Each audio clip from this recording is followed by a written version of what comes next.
Hey, what is up, guys? Welcome back to Life on the Wrist. Happy Friday. Today I thought we would start a series where we discuss the watch industry statistical reports on the Swiss watch exports. This will be the November 2019 edition. I thought it'd be cool to discuss these numbers because it kind of keeps us up to date on how the Swiss watch exports are going, especially with all the macroeconomic trends that are taking place. Like I said, this is going to be the November edition. I want to keep you guys aware of what's going on there. I have the reports in front of me here, so I'm probably going to be referencing them a little bit. I'll also reference my notes. But it probably was not the best month for the Swiss watch exports. So I thought I would discuss those. Yeah, so if you have any ideas of things you'd like me to include in this video, be sure to just let me know in the comments and we can do that for the next video that we have. It is towards the end of 2019, so this could almost be like a summation of what the past year has been. Without further ado, let's get straight into it. So like I said, it was there were basically negative results for the Swiss watch exports. It was mainly driven by the Hong Kong market. As you know, there's a lot of events that are currently going on in Hong Kong. I'm not going to get into those because I want to make sure that we focus on the watches, and that's what this channel is about. But obviously, Hong Kong is a major market for Swiss watch exports, and obviously, with everything going on there, it kind of drove exports down a little bit. So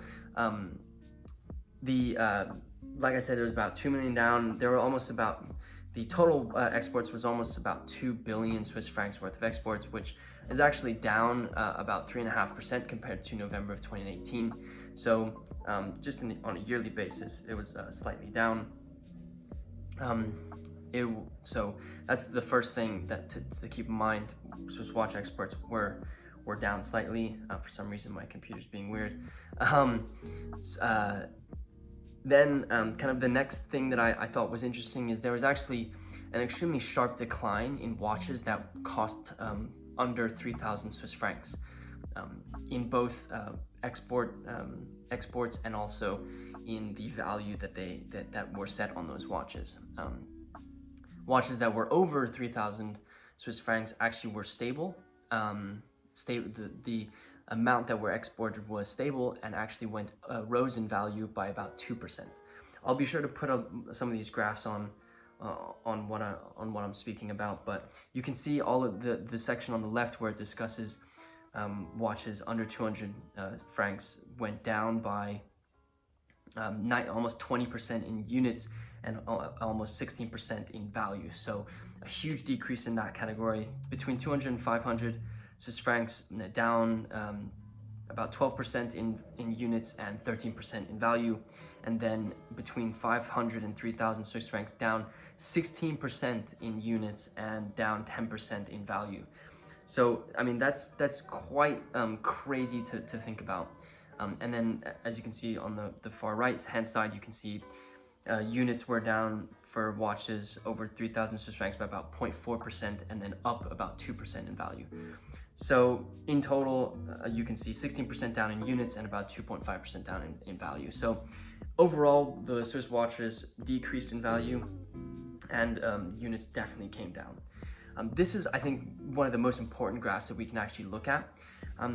In my opinion, and this is obviously my opinion, watches that are under 3,000 Swiss francs are probably where the majority of people are looking to buy watches. 3,000 Swiss francs is a lot of money to spend on a watch. So I think this kind of shows that the kind of every man's watch, people who are just looking to buy a watch because it's something they want to celebrate or buy a new Swiss watch, the everyman watch sales are actually decreasing, and obviously exports are an indicator of that. So, and then if you look at watches that are over 3,000 Swiss francs, people are still continuing to buy them. And I think this could have to do with, I mean, there's a lot of things that this could have to do with. This could have to do with the fact that people are not, going and buying watches that are under 3,000 Swiss francs because they're going to go buy Apple watches, or they don't see there's no value for those who are actually for people who are going and wanting to buy a watch like that. People who are looking to buy watches over 3,000 Swiss francs, though, are perhaps people who are a little bit more knowledgeable, perhaps have a little bit more disposable income to purchase watches like that. I think this actually just has to do with the fact of the slowing economy. People who are spending under 3,000 Swiss francs perhaps don't have as much disposable income as they did previously.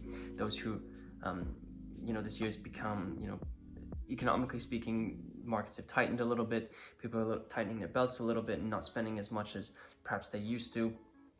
On a global perspective, European markets are slightly down. Hong Kong is obviously a major driver of a lot of these declines. I don't know how much they attribute to these numbers, but obviously that's something to consider. So I thought this was probably one of the most interesting things, because this is probably the biggest thing you can take out of this.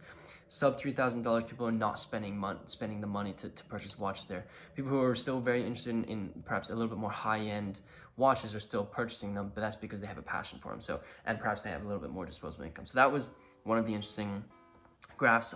Then I thought we would discuss kind of the top 5 markets of Swiss watch exports, which have kind of shifted a little bit. The country with the most watch exports in November was the US with 243 million Swiss francs. Then it was Hong Kong with 211 million Swiss francs, which is insane to think about, especially because of everything that's happening there. They are still number 2 when it comes to Swiss watch exports. So still a massive market, and one of the most important markets for the Swiss watch industry. Third was China with 177 million Swiss francs. Fourth was Singapore with 145.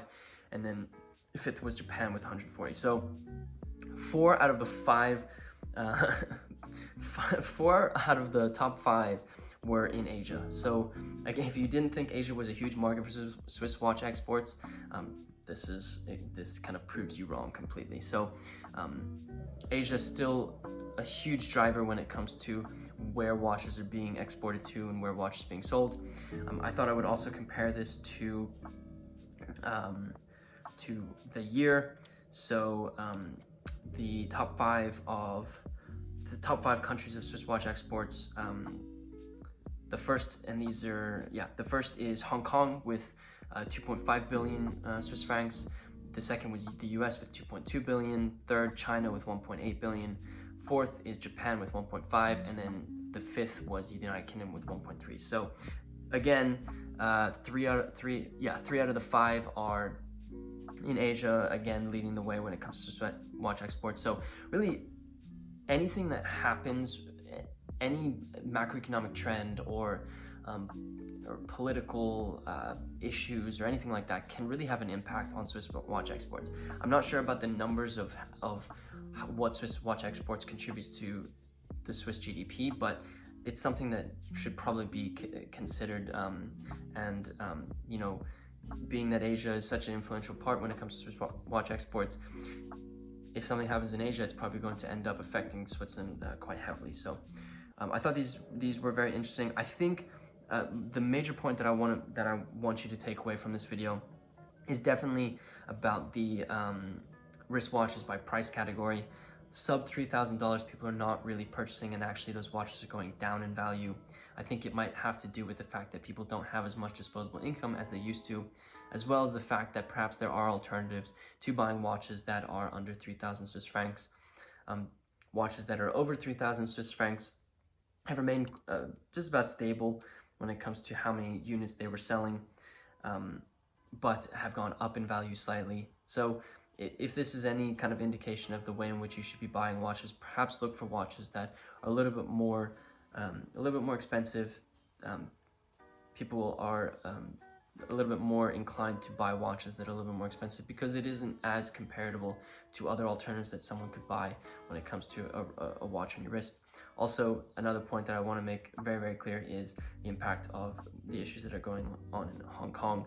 This is a huge driving force when it comes to the amount of watches that are going to be exported, and obviously have huge impacts on the Swiss economy if being that watchmaking is a huge part of their economy. So cool reports. I'll be sure to put a link in the description to where you can find these reports. Definitely another thing to mention is the 12-month moving average has gone down, but is still positive, which is you know, it is what it is, right? And I think it's gonna probably continue in that direction as the economy slow even further.